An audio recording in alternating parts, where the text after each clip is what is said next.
Hey everyone, welcome back to another complete creepypasta series called Cell 11. This story is by Mr. Carl Sefney. If you love long, scary stories, make sure to like this video and subscribe to the channel for more. Before we start, let me know where you're tuning in from by dropping a comment below. Have any ideas or suggestions for more scary stories? I'd love to hear them, and let us know your thoughts about this story too. Alright, no more waiting, get comfy, turn up the volume, and let the haunting begin. Yes, I was arrested. It's been at least 5 years since I served my debt to society and tried to live a normal life. Don't think I'm trying to make excuses and repeat a well-known cliche, but I really had a rough childhood.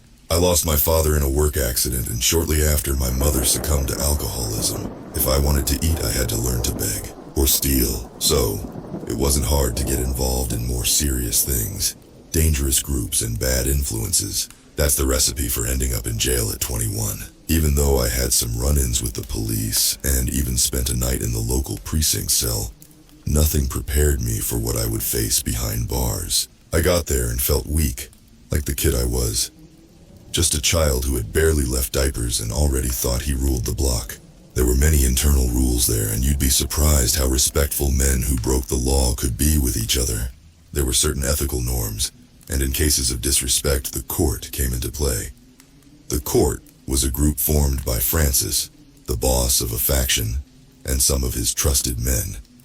They judged some issues and decided punishments, which could range from doing the laundry for the guy you offended for the rest of the week to something heavier. The guards didn't even bother, actually. It seemed to work well and save them some trouble. And in return, Francis and his buddies received some perks, like cigarettes and chocolates. Some of the most notable rules in jail were: never cut in line at the cafeteria, don't touch others' things without permission, and don't disrespect other inmates' visits. All of this seemed normal and reasonable, but there was one specific rule that bothered me. Never look at the painting on the wall of cell 11. I remember hearing some murmurs down the corridor from time to time. But the first time I understood the issue was on a night when Old Munford was telling his stories. Old Munford was a card-carrying swindler, used to deceive people with a mask of senility. And as you might expect, prison was a goldmine for him, where his skills of smooth talk and diplomacy fit well, along with, of course, an excellent talent for storytelling to pass time on nights when it was too hot to sleep early. That particular night, the conversation revolved around the unwritten rules of the prison. And that's when Munford mentioned the mysterious rule of cell 11. "Listen up, lads," he said with a tone of seriousness that grabbed everyone's attention. "In cell 11, there's a painting on the wall, and there's a very clear rule about it. Never, under any circumstances, look directly at it." The murmurs spread throughout the circle of inmates. It was painted by a guy who passed through here a long time ago for killing his own mother. He was locked up in solitary confinement in cell 11, and during a psychotic episode, he used something that no one really knows what it is to paint the eye. They say that since then, strange things happen to those who defy this rule, from terrible nightmares to disappearances.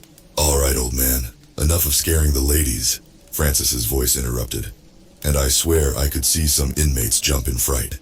Some colleagues nervously laughed, trying to dissipate the heavy atmosphere that had settled. I, on the other hand, couldn't shake those words from my head. The painting in cell 11, the psychotic murderer, the stories of nightmares and disappearances.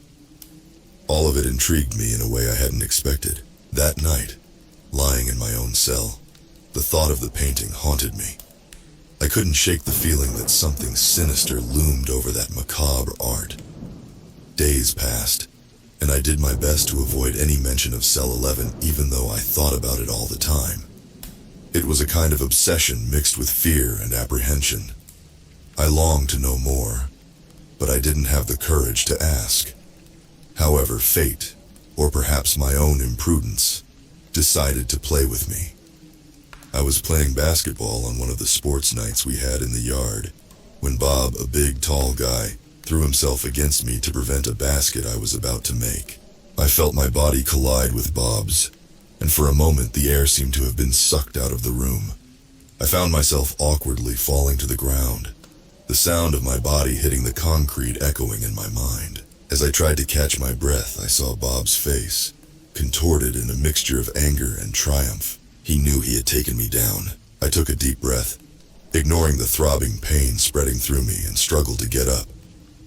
Bob was laughing, a guttural sound that seemed to resonate in my ears. It only fueled my irritation. I wanted to retaliate, but I knew it would only result in bigger problems. So I swallowed my wounded pride and moved on, trying to focus on the game. But when the game ended and everyone began to disperse, I felt a heavy gaze upon me. It was Bob staring at me with a disturbing intensity. I frowned, feeling uncomfortable with the way he was watching me. It wasn't like I had never faced intimidating stares before, but there was something different about the way he was looking at me. Something that sent shivers down my spine. I tried to ignore him and move on, but his presence hung over me like a shadow. As I walked away from the court, I felt a chill run down my spine. I decided to head back to my cell, hoping to find some peace and quiet there. But upon arrival, I was met with an unpleasant surprise. The guard responsible for the corridor, Tully, was standing in front of cell 11, with the door open and staring inside, mouth agape. "Hey, Tully?" I asked, approaching at a safe distance.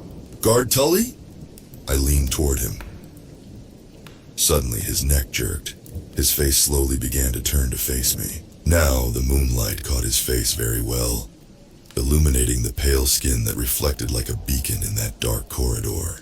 I could see now the tear streaks down his cheek, his eyes staring at me with an irritated red hue, as if he hadn't blinked in a while. Without changing the expression on his face, a scream poured from his throat along with a thick strand of saliva. My legs started to tremble as I watched that surreal scene unfold before me. Part of me wanted to run away as fast as possible, but another part was paralyzed by fear and morbid curiosity. What the hell was happening to him? Tully continued to stare at me with his bloodshot eyes, emitting that shrill scream that echoed through the empty prison corridors. I could feel my heart pounding irregularly in my chest as my mind tried to find a logical explanation for it all.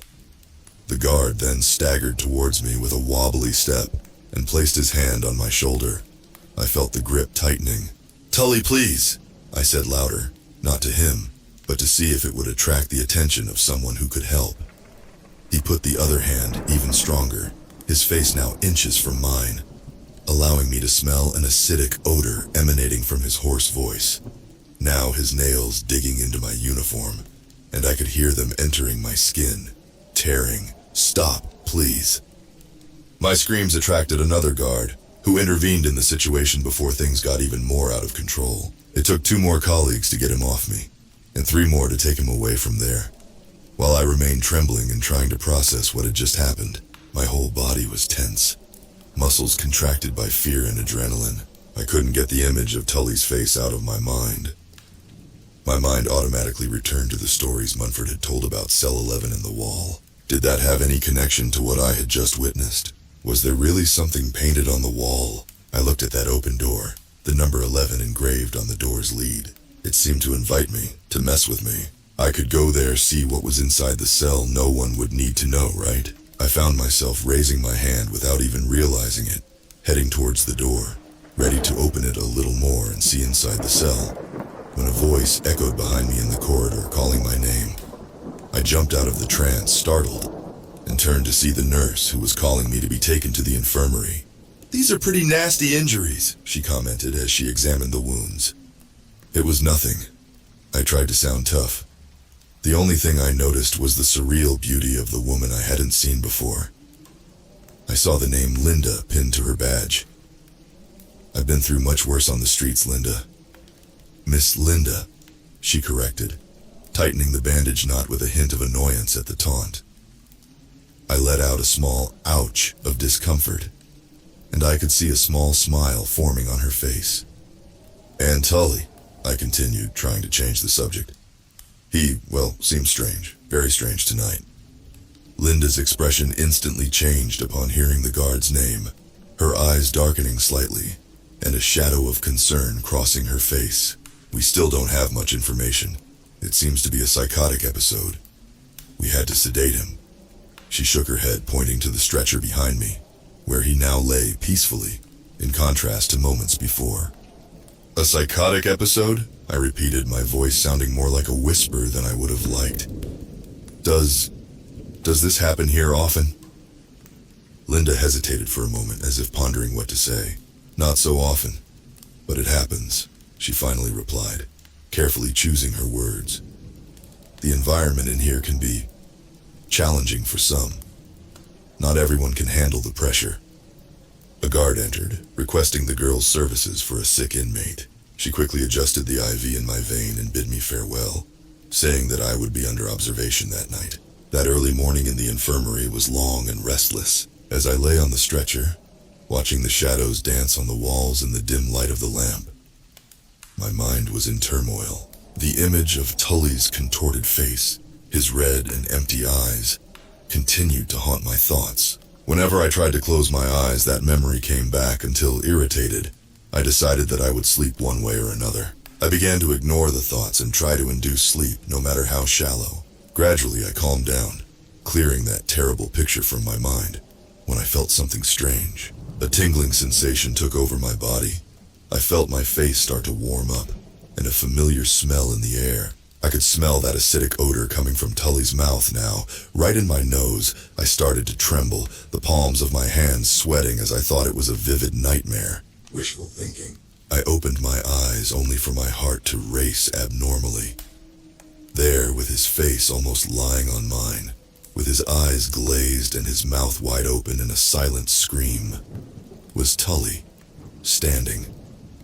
I could see the empty stretcher and the sheets on the floor. On his arm, the needle now disconnected from the IV dripped blood all over the floor, in a darker tone than normal. Panic took hold of me as I stared at that surreal scene before my eyes. I wanted to do something, scream for help, but it was as if I were in sleep paralysis.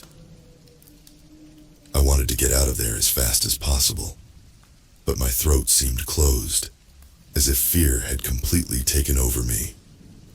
Tully remained there, motionless like a statue, with those empty eyes and the mouth open in a silent scream. Blood slowly dripped from his disconnected needle, forming small dark puddles on the infirmary floor. Finally, after an eternity, I managed to gather the strength to move. With a tremendous effort, I reached for the button that called for help and pressed it with all my might. Soon the guards came running towards me and I pointed to that flesh statue, trying to explain what had happened. They quickly took control of the situation, removing Tully from the infirmary and calling a medical team to check his condition. I still wake up occasionally trembling and sweating, with the image of the guard staring at me. On some warmer nights, I can even smell the ochre odor escaping from his mouth. I returned to my cell the next day and Tully never returned to duty. They say he spent the rest of his days in a mental institution. But at that moment, considering all my ignorance, I could only wonder one thing as I stared at the metal bars. What the hell was in cell 11?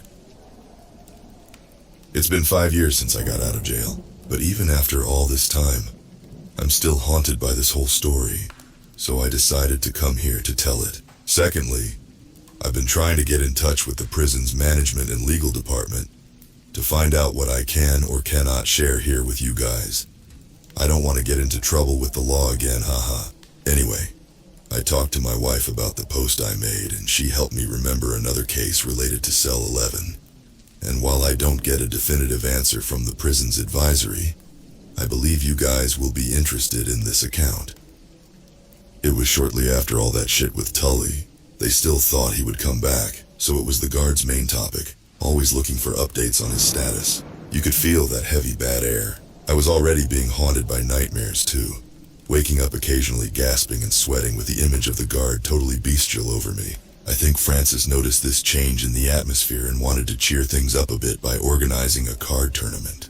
It was a simple game, poker. Everyone there knew how to play and very well. The prizes for first, second, and third place were respectively a week of extra food, a pack of cigarettes, and a new deck of cards. It wasn't much, but in that environment, anything beyond the normal was a reason for celebration.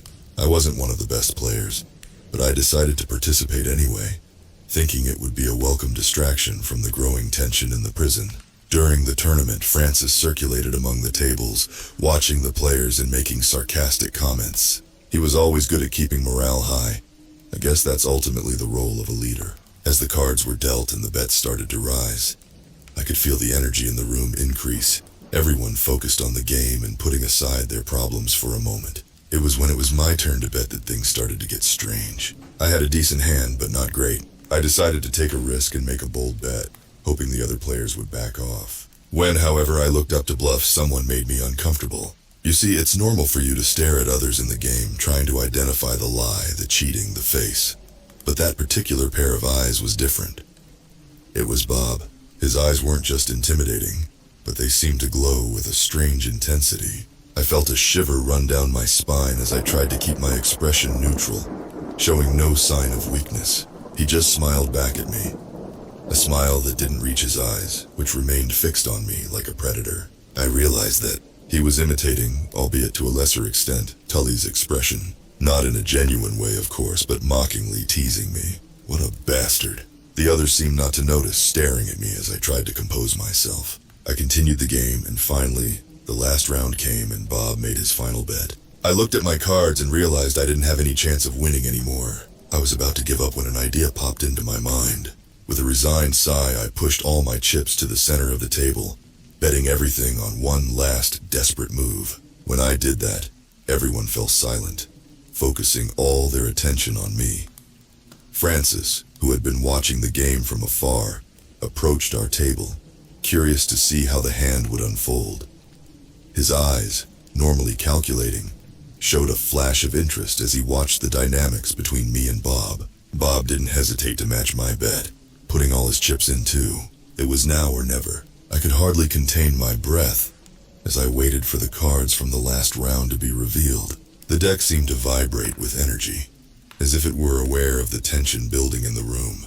The cards were dealt one by one, and each one seemed to echo the pulsation of my heart. I kept my face impassive while Bob displayed a confident smile, as if he already knew he had won. But then, the last card was turned over, and the fate of the game was sealed. I couldn't believe what I was seeing. A perfect sequence, an unbeatable hand. I had won. I stood there, with the same confused look as Bob. It wasn't possible. The cards I saw before in my hand weren't these. Silence hung over the room as everyone processed what had just happened. Francis was the first to break the silence, letting out a loud laugh and applauding in approval. The other inmates joined him, clapping and patting my back in congratulations. I tried to attribute the confusion to the nervousness I had just experienced, the tension, and all the rest of the scene. And in the end, well, I had won, hadn't I? I joined the cheering crowd, believing they were celebrating Bob's defeat more than my victory specifically. During that night, after all, I was the celebrity. As the night progressed, the prisoners began to disperse, with the exception of about 5 of them who wanted to celebrate the day's victory with homemade and somewhat unhealthy drinks. I was somewhat uncomfortable with all that attention, but it seemed like a good idea. It was me, old Munford, Francis, and 3 more inmates whose names I could barely remember at that moment. Munford was the first to propose a toast in my honor, raising his makeshift mug filled with a very dubious red mixture. Francis was sitting beside me, with a satisfied smile on his face, apparently happy with the distraction the card tournament had provided to the prison. The other inmates also seemed to be having fun, laughing and chatting animatedly as we shared stories and jokes. For a moment, I managed to forget about the nightmares, Tully's meltdown, and all the strange things that had been happening in the prison. We were all there, together. But an idea crossed my mind at that moment. Alcohol is great at loosening tongues. Maybe, if Munford drank a little more, I could get more information, some answers. "Thank you, Munford," I said, raising my own mug. "But the victory was for all of us here tonight." He smiled and raised his mug in response, taking a generous sip of his homemade drink.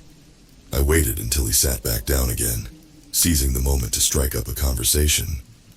"And of course," I continued, "in respect to our colleague Tully, May we meet again soon in better circumstances. God bless his soul, Munford said, raising one hand up. Poor lad, I saw his wife this week here. She seemed devastated. Poor thing, I murmured. And did you hear about what happened that night? Only the rumors from the guards. He paused for a moment. To be honest, I wanted to hear from you what really happened. I decided to take a more cautious approach, keeping the darker details to myself, but still trying to extract as much information as possible from Munford. Well, you know how those rumors are, I said, trying to sound casual. We can't always trust what we hear, but there was something strange that night, something I can't fully explain. The old man leaned forward, his eyes shining with curiosity. What do you mean? He asked, his voice a conspiratorial whisper. You know, that night I was heading back to my cell when I came across Tully. There he was, standing in front of... I made a dramatic pause and leaned closer to him. Cell 11. Munford's expression instantly changed upon hearing the cell number. His eyes narrowed, and I could see a glimmer of recognition in them, as if he knew more than he was willing to admit. Cell 11, huh? He murmured, his voice almost a whisper. That damn cell! Yes. He was staring at the wall, which I suppose had the painting. When I talked to him, he freaked out and came at me.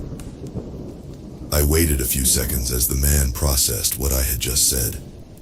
Were you here when the prisoner who made the painting came here? Munford looked at me with a somber expression, as if he were reliving some moment from the past. Oh, I was here at that time, yes, he replied, his voice heavy with weight. It was a difficult time for all of us. What happened to him? I asked, feeling a chill run down my spine as I awaited Munford's response. The old swindler seemed reluctant to continue, but after a moment of hesitation, he spoke in a grave whisper. He was a disturbed man, you know. Killed his own mother and all, didn't talk to anyone, and at least I never saw him eating.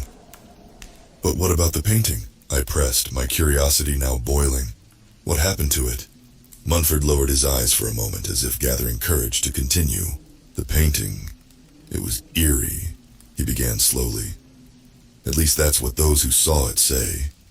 At that time, the guards didn't know what to do. So, they covered it with a layer of paint, I conjectured. Not so simple, Munford replied, his voice now grave. They tried, of course, but the painting always came back. The new paint peeled away exactly on the outline of the dreadful drawing. Shivers ran down my spine as I absorbed Munford's words. So what happened next? I asked, barely able to contain my anxiety. Munford sighed, looking tired. After that, things started to get strange in here, he continued. Nightmares, meltdowns, and then the disappearances began. Disappearances? I repeated, feeling a knot in my stomach. Yes, Munford confirmed grimly. People just vanished and never came back. Unbeknownst to me, everyone was now quiet, looking at us, the tension even greater. And do you know what the painting was? Munford took a long sip of his drink and cleared his throat before speaking. An eye. A big eye that never blinks, that never sleeps, always watching. Those words somehow shook me, sending a shiver straight down my spine. I found myself looking around the room, as if expecting to find that insidious gaze in some dark corner. But of course there was nothing but the bare walls of the prison and the faint glow of fluorescent lights. Still, the air around me felt heavier, as if it were laden with the sinister energy of that painting. The atmosphere was dead now. We were leaving gradually, exchanging a curt good night. Only Francis stayed, saying he wanted to talk to Munford, and I already had too much information, so I didn't want to be nosy. I bid farewell to my friends and began walking towards my cell, crossing paths with some guards who were chatting. Under normal circumstances, I would have received a scolding, since our curfew had sounded about 10 minutes ago. But not that night. They just tipped their hats and murmured go to your cell, okay? And I certainly followed my way. Now, an important thing. I was in cell 4, and Munford in 23. It was about a 5-minute walk, and halfway there, I would have to pass by cell 11. I was tense, remembering what I had heard, and started to slow down as the numbers decreased. I was turning the corner of cell 17 when I saw, standing at the end of the corridor, a large silhouette. Someone standing, staring directly at me. I stopped abruptly, my heart racing at the scene. A chill ran down my spine as I tried to discern who or what was standing there, watching me with a disturbing intensity. The dim light of the corridor wasn't enough to reveal many details about the mysterious figure. All I could see was a blurry outline, motionless like a statue, indistinct against the dark background of the corridor. Suddenly it started walking towards me, and I could see its face illuminated by the photons of the lamp above its head. It was Bob. "What are you doing here, Bob?" I finally managed to articulate, my voice coming out in a hoarse whisper. He stopped a few steps away, his face expressionless, just watching me with those bright eyes. "I was just taking a walk," he replied calmly, his voice as smooth as ever. "And you? What are you doing here so late?" I felt a chill run down my spine as I realized I didn't have a good answer to that question. Why was I there, standing in the hallway at night, staring at Bob as if I had seen a ghost? His voice sounded as if he were trying to sound friendly, but his menacing appearance contrasted with his tone. "I was just going to my cell," I stammered, trying to sound casual. "And you know how it is. It's a long way." Bob didn't say anything for a moment, just continued staring at me with those inscrutable eyes. I felt increasingly uncomfortable under his gaze, as if he could read my thoughts. "Are you sure you're okay?" he finally asked, his voice sounding strangely concerned. Of course, just a little tired. You know." He gently placed his hand on my shoulder. "We're among friends here, aren't we?" "We are?" He laughed. "Of course, buddy. I just wanted to ask you something. You cheated, didn't you?" With my heart pounding in my chest, I swallowed hard, trying to maintain my composure. "Cheat?" I repeated, trying to sound innocent. "I don't know what you're talking about, Bob. I swear I played fair in the tournament." He continued to stare at me, his bright eyes seeming to penetrate my soul. "Oh, but you did, didn't you?" he said, his voice now taking on a more sinister tone. "You found a way to cheat, a way to win even when your cards weren't good enough. I'm not angry, you know, I don't mind you taking the prize, but I just want to know how you did it." He leaned closer to me. "And for you to admit it. This is all a misunderstanding, Bob," I said, trying to keep my voice steady. "I swear I played fair. Maybe you're just mistaken, or maybe it just wasn't your lucky night." He tilted his head to the side, his smile slowly fading. "Interesting," he murmured, his voice tinged with suspicion. "Very interesting. But I think you and I know the truth, don't we? Either way, I'll be keeping an eye on you." With those words, he turned and began walking back down the corridor, disappearing into the darkness. I stood there, my heart still pounding in my chest as I tried to process what had just happened. That was all I needed, another worry for today, I remember murmuring. Unfortunately, that didn't distract me enough, and soon I was feeling nervous again as I watched the numbers decrease on the cell door. 14. 13. 12. The corridor seemed darker than ever when I reached the front of cell 11. I paused for a moment, hesitating to pass by it.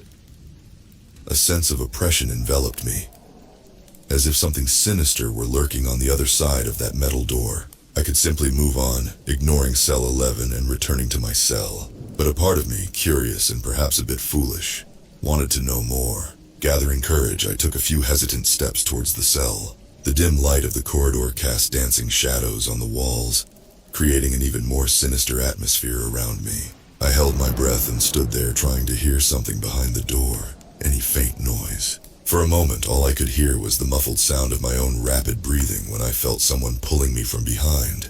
"What's up, Bob? I've already said I didn't I was interrupted by a pair of hands pressing tightly on my neck like icy claws, cutting off my breath and preventing me from articulating any sound.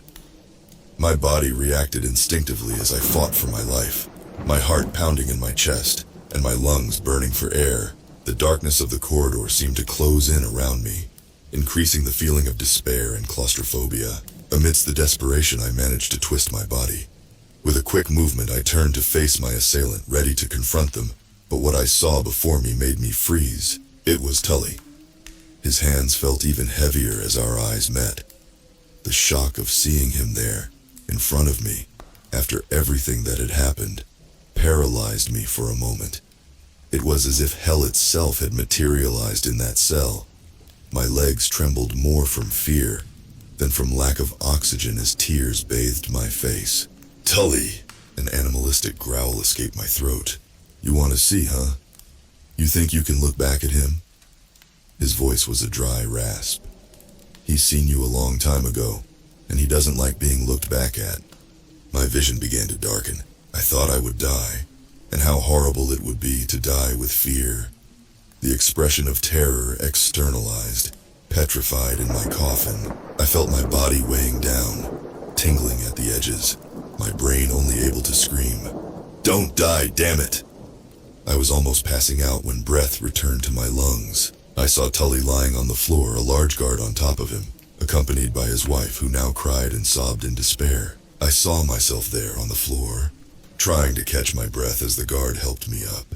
"Are you okay?" he asked, his voice filled with concern. I nodded, still trying to process what had just happened. My mind spun around all the threats, and I could hardly believe that all of this had really happened. "Yes, I'm fine," I finally replied, my voice still trembling. "Thank you for intervening." The guard nodded, helping me to stand up and guiding me away from the cell. Tully's wife was still hysterical next to her husband, while other guards arrived to help calm her down. I slowly backed away from the scene, still shaken by what had just happened. As I moved away from cell 11, a sense of relief began to seep in. My neck still burned, but gradually I began to normalize. I swear to you, to this day, I bear the marks of Tully's fingers under my skin, a reminder of where my curiosity led me. Turns out, Tully was under observation, and he had gone to the prison to speak with the local doctor and pick up his psychiatric file. While his wife was talking to the doctor, he fled and ran straight to the cell. I definitely didn't expect what I encountered when I laid my head on the pillow that night. But Tully's second attack wouldn't be the scariest thing for me that day.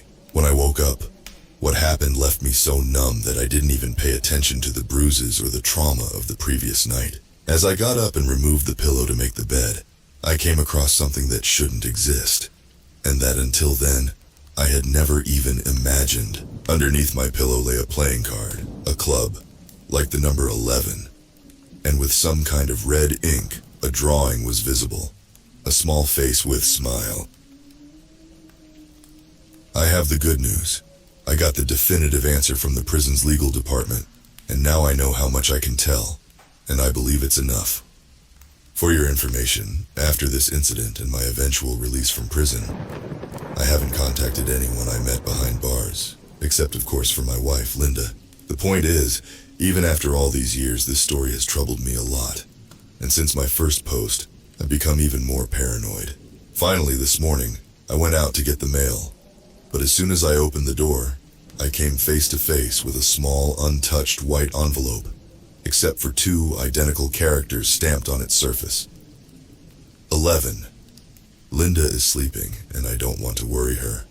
I'm at the kitchen counter thinking about what to do with this envelope while reliving the final events of all this mess, of what was really inside cell 11. It was morning, and there I was in my cell, in a scene poetically similar to this. I held a playing card, an 11 of clubs. I later searched for such a card online, but found nothing. It was strange, very well made. Before I could reflect more deeply on this, one of the guards passed by our corridor, opening the cell doors for our breakfast. So slowly, as if in a trance, I got up from bed and put the playing card in my pocket. Somehow the card seemed to heat up in my pocket. I could feel the heat increasing and increasing, almost burning my skin. It was a strange stupor, almost drunken. I could even swear I smelled ether lingering in the air as I staggered to the cafeteria. I slumped into the seat as I placed the tray on the table. Old Munford looked at me in a friendly manner. Overdid it yesterday, lad. Your hangover face is priceless. I forced a weak smile in response to Munford's comment, trying to seem normal despite the whirlwind of thoughts racing through my mind. The heat still burned in my pocket, an uncomfortable sensation that seemed to be intensifying with each passing moment. No, nothing much, I muttered, looking away to my food tray. Just didn't sleep very well. Munford seemed satisfied with my response and turned his attention back to his own meal. As I stirred the food without really eating, struggling to maintain my composure, I began to think about what to do. My thoughts were interrupted when Francis joined us at the table, his usual smile lighting up his face. He looked at me with a questioning expression. "Hey man, everything okay? You look awful." "I think it was the heat or maybe something I ate last night." Francis frowned. Unlike the elder, he clearly wasn't convinced by my superficial explanation. "Some of the guys told me they saw Bob talking to you last night. Did he do something?" The question caught me off guard. All this news about the playing card had prevented me from thinking about the strange interaction with Bob since the previous night. But now the memories began to resurface, mixed with the heat sensation coming from my pocket. "Oh, it was nothing," I said quickly, trying to sound casual. "Bob was just being a bit... Bob." I felt Francis's gaze linger on my face for a moment. "If he does anything, you know you can talk to us, right? I know he's one of ours, but that doesn't mean I'll go easy on him." I analyzed the options for a moment, reflecting on everything. Well, now it seemed to make sense. A prank by Bob, or an attempt to intimidate me. "There's... something, Francis," I said in a low tone, feeling tense about the confession I was about to make. "Last night after the card tournament, I ran into Bob in the hallway. He was questioning me about the tournament, accusing me of cheating." Francis's face hardened at my words, a displeased expression passing over his features. "Cheating in you? I swear I played fair," I replied quickly, the pressure building inside me. But he was convinced I had some advantage and, well, things got a bit tense. He walked away, and this morning I found this in my cell. Deciding to omit the encounter with Tully, I got straight to the point, pulling the card out of my pocket and placing it on the table. I could feel it almost incandescent now. Munford looked at the card for a moment, his gaze narrowing as he studied it. The heat emanating from it was almost palpable, a strange aura that seemed to envelop the table. "Is that an 11 of clubs?" he murmured, his voice tinged with surprise and suspicion. I nodded, my own confusion mingling with growing anxiety. "Yes. I don't know. Maybe Bob did this to scare me, to show that he has access to my cell, or to try to provoke me, knowing my fear of cell 11. My words were cut off when the guard's voice echoed through the cafeteria, interrupting our conversation as he announced that the meal period was over. Francis looked at me with a serious expression. "We'll talk about this later," he pointed to the card. "Mind if I take it with me?" I nodded. "No problem, feel free." We began our march back to the cells, and I couldn't help but exchange glances with old Munford. He seemed to hesitate on the matter, as if he wanted to say something, but was afraid. I made a mental note to speak with him as soon as possible. Our yard time would be in the next 4 hours, and I spent half of that time trying to ponder what had happened. I don't know how long it took, but I fell asleep, sitting with my back pressed against the wall of my cell. The dream, or rather nightmare resulting from this, was a disturbing experience. I found myself standing, walking through the prison corridors in a way that seemed endless. The walls seemed to close in around me, creating a claustrophobic labyrinth that I couldn't escape. Every door I tried to open was locked, and the sound of footsteps echoed behind me, as if someone were following my every step. Finally, I reached a door that was ajar, a dim light emanating from within. With a knot in my stomach, I pushed it slowly, revealing what seemed to be cell 11. But something was terribly wrong. A man was there, his back to me, disheveled, uneven hair, a hunched posture. He was crouched down, rummaging through something I couldn't see, seemed to regurgitate. Suddenly he stopped. He slowly got up and then looked at me. Somehow I knew that man was that prisoner, the one who had committed those atrocities and painted the eye on the damn cell. I noticed something dripping from his mouth, forming a red puddle in the center. On the wall, what seemed to be an incomplete sketch of the dreaded painting was there. I watched, hypnotized by the horror before me, as the man slowly raised his trembling hand towards his face. Drops of that dark liquid dripped from his fingers, echoing in the oppressive silence of the cell. It was as if the very air was tainted with that impurity. Before I could fully process what was happening, he began to move towards me, his irregular steps echoing like the distant clinking of chains. A visceral panic seized me, preventing me from retreating as he came closer and closer, his distorted figure gaining sharper contours as he advanced through the gloom. I could now smell the terrible scent he had, not just as something rotten, but a pure and concrete smell of death. Who are you? My own voice sounded weak and trembling. The man didn't answer. Instead, he kept advancing, his empty eyes seeming to pierce my soul. My heart was now pounding uncontrollably in my chest, a deafening cacophony that seemed to fill the entire space of the cell. I was about to retreat, to beg for mercy, when a voice whispered in my mind, a distorted echo reverberating like the sigh of a ghost. Can you see? The watchful eye. He wants you. He liked looking at you. The sound of my own breath echoed in the silence that followed, a dissonant note of fear and desperation.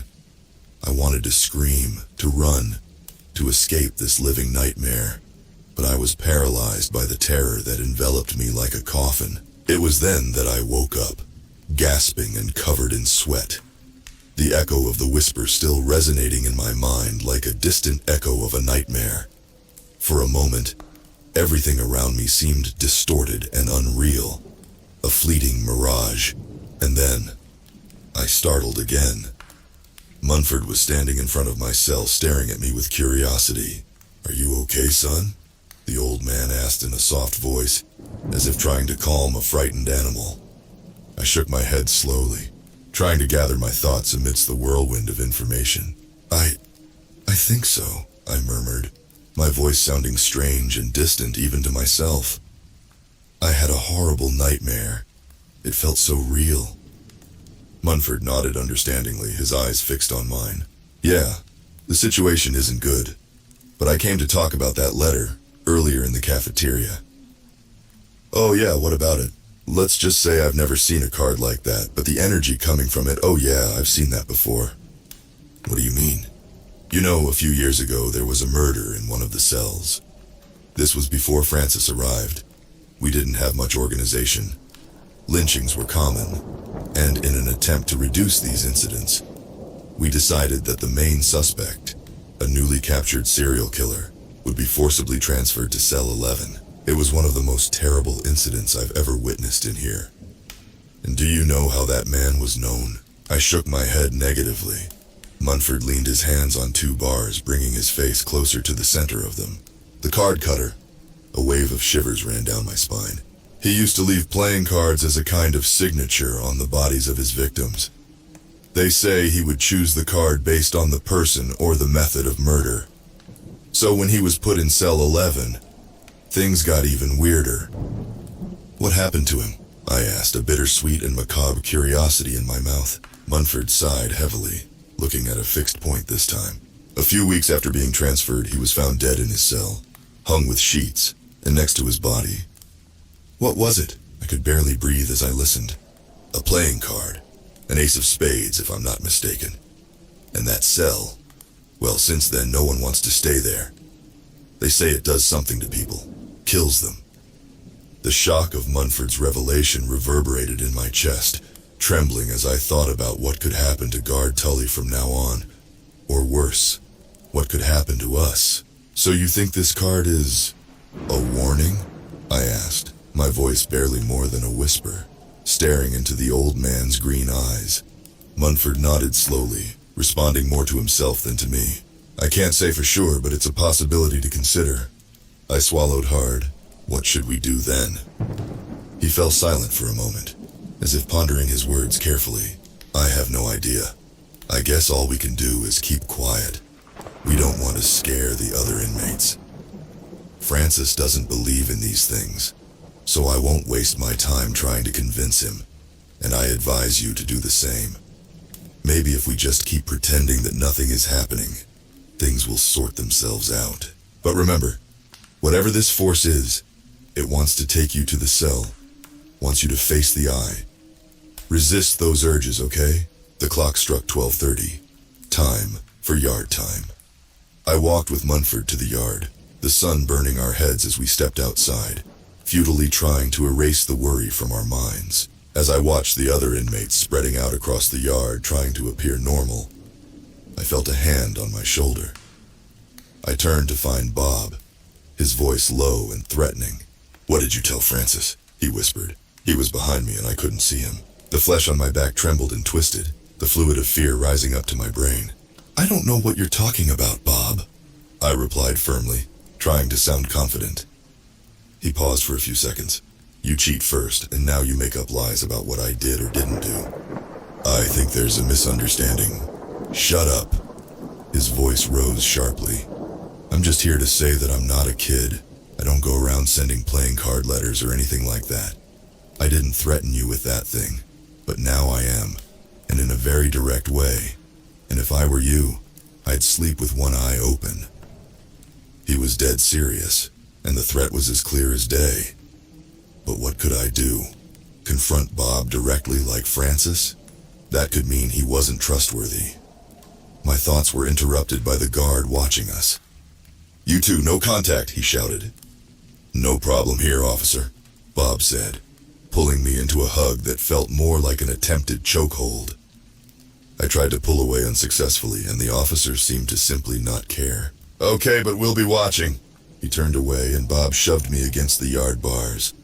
"Listen here, Bob," I began, my voice firm, confused about where this courage had even come from. "I don't know what you're up to, but I won't stand still while you try to intimidate me. If you have something to say, then say it like a man. Otherwise, leave me alone." I pushed him away with my hand. "You're a fool, you know that?" he muttered. "I'm not looking for trouble, but if you want it, you'll get it. Let's just leave it be, okay? If anything happens to me, I'll make sure some people know." And my assailant's hand closed around my neck, tightening. I squirmed, struggling to breathe as I desperately tried to free myself from his grip. "Going to call Daddy? Look, Francis may have that whole attitude, but he won't do anything to me or any of the guys," he remarked. I noticed the usual group of big guys who hung around with Francis. They were watching us from afar, seeming to distract the boss. "He's getting out in 2 months, but honestly, I don't think I need to wait that long." I couldn't breathe. Fighting against the grip on my neck, my eyes desperately searched for any help. "Let them go," the guard shouted. "Start down the stairs to reach us." Bob didn't obey. I felt my body losing strength, so I did what I could. I focused my strength into a clenched fist and punched the bastard in the stomach, aiming right at his gut. And judging by his expression, it worked. I saw him lean over, his hands releasing my body and being placed on his belly, I knew if I let it slide, he would come back and continue to harass me. So that had to be a definitive response to the jerk that I wasn't an easy prey. I lunged at him again, this time with a well-aimed kick to his knee, trying to destabilize him. He staggered backwards with a groan of pain, falling to his knees on the yard ground. The other prisoners now realized what had happened, and soon their shouts in a circle were audible. "Go, get him, don't hold back, finish this guy off!" I lunged at Bob, raising my hand time after time to punch him. He didn't take it lightly, grabbing my right hand as I prepared to hit him. I could feel the pressure applied to the joints, my fingers starting to crack, and I could feel them tense, about to break. In desperation, I threw myself onto him with the only weapon I had left, my teeth. I felt the flesh of his neck between the rows of teeth in my mouth. Without thinking and trying to loosen the grip on my hand, I pressed on the pearly bones harder and harder, feeling them slide against the skin, the metallic taste slowly emerging as the flesh was torn. The scene around me seemed blurry. as if I were watching everything happen from afar in slow motion. Bob's scream echoed through the yard, mixing with the encouragement shouts from the other inmates. I felt a mix of adrenaline and horror as my teeth sank into his neck flesh, a strange feeling of power and disgust. While still hunched over that bloody man, I felt the blows on my back. It was the guards, their batons striking time after time as the adrenaline rush passed, and I now began to feel the pain. Without resistance, I let myself be pulled away. Bob wasted no time and moved away, stumbling as he covered the wound. "You scumbag, what kind of animal are you?" As I was being taken away, everything around me seemed blurred, as if I were in a state of stupor. The voices of the other inmates echoed in my ears, mixed with images of the fight that had just occurred. I still felt the blood running through my mouth, dripping lightly onto the ground and forming a trail of red dots marking my path. However, before we left the yard, our warden arrived at the scene and the guards stopped. My arm uncomfortably twisted behind my body. "What's going on here?" His voice was calm, but there was an unquestionable tone of authority in his words. He bit a detainee, sir," one of the guards explained, firmly holding my arm. The warden looked at me, his eyebrows furrowed in disapproval. "Why did you do that?" My mind was spinning, trying to find a coherent explanation for what had happened. I knew it would be useless to tell about Bob's threat, about the playing card, about the fear he had instilled in me. So, I found the most plausible words I could gather. He provoked me, sir," I murmured, my voice trembling. "I couldn't take it anymore. He was intimidating me, threatening me, and I lost control." The warden looked at me for a long moment, as if assessing my words. Finally, he sighed, seeming resigned, approaching me with slow, steady steps. "No, you did that because you're an animal." He gave me 2 pats on the cheek, then wiped the blood running from my mouth. "Take this one to solitary." The prisoners began to shout, a real noisy commotion. I trembled at the thought of being locked up there. No one came back the same from solitary, but at that moment, I really think I'd prefer to go there than what was to come. "But sir," one of the guards said, causing the inmates to fall silent in an attempt to hear something, "the solitary is occupied." The warden frowned, clearly irritated by the interruption. "Then take him to cell 11, he ordered, his voice cold and authoritative. That was the final blow, causing the uproar to become widespread, with even some inmates needing to be subdued with tear gas. I could see as I was pushed, Munford looking at me, a worried and distressed expression on his face. He said something I couldn't understand amidst the noise. With my heart pounding erratically in my chest and my mind clouded with fear and uncertainty, I was led by the guards towards cell 11. Each step felt like it weighed tons, as if I were walking towards the abyss. I could feel the stares of the other inmates watching the scene, some with expressions of shock, others with a mixture of curiosity and indifference. Finally, we arrived, and by this point, I was sweating uncontrollably. They opened the cell and threw me inside. My eyes instinctively closed as I fell to the ground. I didn't want to look at it. I got up, still blinding my vision, slowly groping around until I found the bed. I lay on it and turned to the wall beside it, my face as close as possible. Lying on the hard bed, I could feel my heart beating so loudly that it seemed to echo off the concrete walls around me. Each beat was a pulsating reminder of my situation. I tried to push away the thoughts, but it was like trying to hold back a raging river with bare hands. All the while I heard stories, heard things about that place. And now I was there, cornered by circumstances beyond my control. Gradually, I noticed the thick layer of sweat forming around me. I could even feel my pores opening, pouring the water from my body in an attempt to cool myself in that stuffy, hot environment. I couldn't help but think about the heat of the card and about Francis. He still had the card. Wasn't that dangerous? I fixated on musings about it. In my feverish frenzy, time seemed to stretch infinitely in that dark cell, minutes dragging on like hours as I struggled to maintain my sanity. Every sound, every shadow was a source of growing anxiety until somehow I fell into a deep sleep. Dreamless this time, I woke up in the middle of the night with a faint noise coming from behind the heavy steel door. At first I feared, wondering what it could be, but as soon as I regained my senses, I remembered where I was, and frankly, nothing outside could be worse. I cautiously approached the source of the sound, trying to listen better when a "Hey kid, it's me," sounded whispered. "Munford. Munford, I'm glad you're here. Knew you wouldn't abandon me." "Ha, I know. He sounded nervous, perhaps hiding from the guards. "Look, I'd help you out, but I can't get it open from this side. Try it there." A small plastic rectangle slid through the door gap. A credit card. I remembered I had done this many times before. I grabbed the card and started working, carefully sliding it into the lock. Each movement was made with the precision I gained from years of street experience, trying not to make any noise that could attract the guards' attention.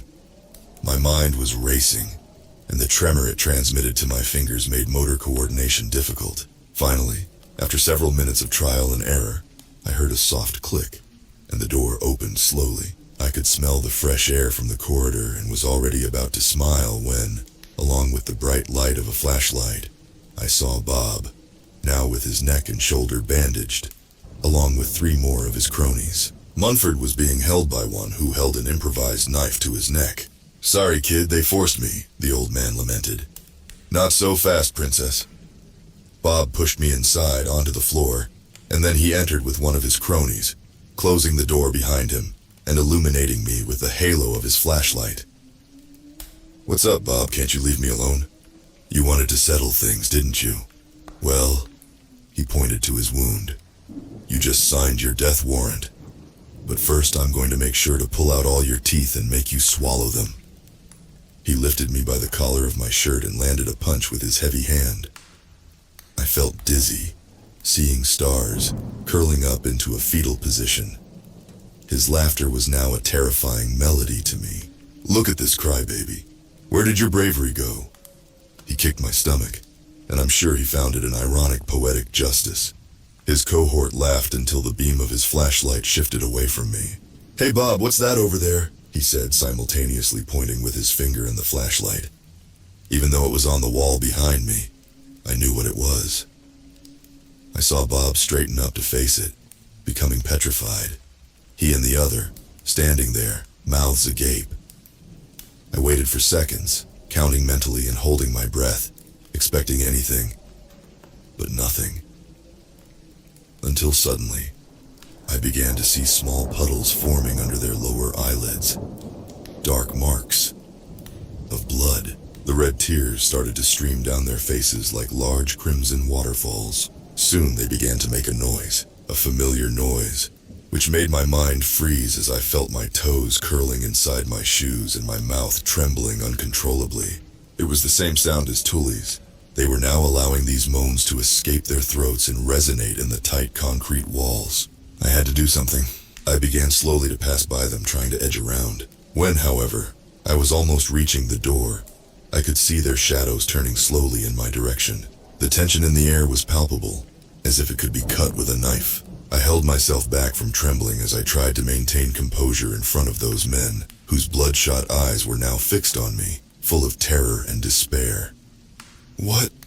What's happening?" My voice came out in a trembling whisper, barely able to make myself heard. Bob and his cohort remained silent. They began to walk towards me, and in desperation, I opened the cell door and slammed it loudly behind me, not caring about attracting the guards' attention. As I looked around, I actually noticed that this was a concern I didn't need to have. The environment where I wasn't what I expected. From the prison corridor, it was actually another cell. I stopped for a moment, confused, only to be surprised by a figure in the center of it. A man in a straitjacket looking at me with a petrified smile. "I've been waiting for you," he said. His voice was blood-curdling, sounding like someone scratching a chalkboard with their nails or scraping a fork on a glass plate. I tried to open the door, but it was stuck. When I turned around again, he was leaning, his face inches from mine, eyes bloodshot. I almost fell backward. He laughed. It was like the last time. He had his mouth covered by a sticky red mass that dripped, probably serving as material for the painting, which now displayed an almost complete surreal eye. He turned and walked to the painting, and then he regurgitated it again. Since his hands were tied, he used his tongue as a brush, finishing the last line of the drawing. "This," he whispered, "is my masterpiece." I was trembling. I had forgotten Munford's advice, and now I found myself petrified, just like the others, staring at the eye. I don't know how much time passed, but I felt like it was hours, days, years, all in the blink of an eye, or rather, in a stare without a single blink. I tried in vain to regain my composure. Scenes of horror penetrated my mind. Cadavers, bodies marked by playing cards, criminals, inmates being violently beaten with batons, pepper spray, and all sorts of luxuries the police can serve. I saw gang fights, blood, death, and abuse. I saw people being killed inside the prison, each scene of violence that each of those who looked had already witnessed. My legs were no more than reeds in the wind now, and I just wanted to run away and scream, cry, and sleep to never wake up again. I tried to scream, but the man came to me, placing his foot over my mouth. "Shh, you need to see." He repeated this indefinitely. "Need to see, need to see, need to see, need to see." With superhuman effort, I managed to free myself from the weight of his foot on my mouth, but I could barely articulate coherent words. My voice came out trembling and weak when I finally managed to speak. "What do you want from me? Why are you doing this?" He simply continued smiling, as if my words were just another piece in his sadistic game. Then, with a quick and fluid movement, he approached me, so close that I could feel his fetid breath and the metallic smell of blood dripping from his mouth. "Your mind is a fascinating playground," he murmured, his voice echoing in the claustrophobic space of the cell. I felt tears running down my cheek, and I knew what color they were. I stood there in shock, staring at the large painted eye, while my entire being was eaten alive in fear and dread. I don't know how much time passed, maybe the entire age of the universe. Eternity, who knows? I woke up on the infirmary bed, wires connected to my arm while a machine reproduced the beeps of my heart. I looked to the side, seeing the green eyes of Nurse Linda looking at me concerned. "Are you okay?" "You need to see," I said, not even wanting to. She frowned, evidently confused by my response. Linda seemed hesitant, as if she were trying to decide whether to ask more or simply ignore my strange statement.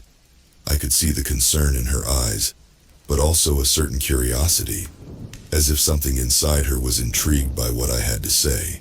"What do you mean by that?" she finally asked, her soft voice echoing in the silence of the infirmary. I sat up slowly on the bed, feeling a wave of dizziness pass over me. My mind was still cloudy, as if I were struggling to emerge from a deep nightmare. I tried to articulate my words as coherently as possible. I saw things," I murmured, my voice still trembling. "Terrible things. In the cell, in there, something is wrong." Linda watched me with a serious expression, her green eyes analyzing me carefully. She seemed to understand that something serious had happened, but couldn't fully comprehend what I was trying to communicate. "Look, you and the others had a collective hallucination in that cell. The director has already arranged for an investigation, but we suspect carbon monoxide poisoning. We've already talked to him about the lack of windows in that place, but it seems he doesn't listen." I stopped, confused by that information. Was I hallucinating? Well, maybe I would even think that if it weren't for what followed. A man in a dark suit entered. He had a serious and intimidating expression, and he asked Linda to leave. "Listen here, young man. You're lucky to have come back. The others are catatonic, and probably won't come back to themselves. That's why your cooperation is extremely important, and we need to know. What did you see?" I stumbled, recounting as much information as I could remember, from Tully to Bob. The man listened to me without making any expression. After that, He took a radio that was hanging from his blazer and said some words that I didn't quite understand. Something like cedar, quetter. And then he took a clipboard, handing it to me. This is your letter of freedom. Our proposal is as follows. We release you from prison, and in exchange, you don't open your mouth about the specific events mentioned here. He pointed to the clauses. That was 5 years ago. And given my freedom, you must imagine that not everything that happened is transcribed here. But the most important parts are. I ended up visiting Munford a few times after that, and I was horrified to discover that Francis, on the eve of his release, hanged himself with the bedsheet. The old man and I stared at each other after this discovery, in a mutual silent understanding. Shortly after, they closed not only the cell, but our entire pavilion, relocating the inmates. I never saw Munford or any of the others again after that. My nightmares persisted, but in recent months they have been much less frequent, and I think I might be slowly healing. I wanted to say that this story ends well, with my rehabilitation. A troublesome prisoner full of stories becoming a family man. And it would be, if it weren't for the last 15 minutes of this morning. I believe you may remember that I received a letter this morning like that cursed number. I left it on the counter in the living room while I came here, to have breakfast and finish reporting this to you. When I finished the last paragraph, I went back to the room. But now, it seems like the whole nightmare is back. I felt the tears, transparent this time, forming in my eyes. In the center of the room right now is Linda, holding the letter, looking at something in it that I can already imagine. She's standing there, wet and red stains on her face. I can hear her whispering, "You need to see, and by God, I can see."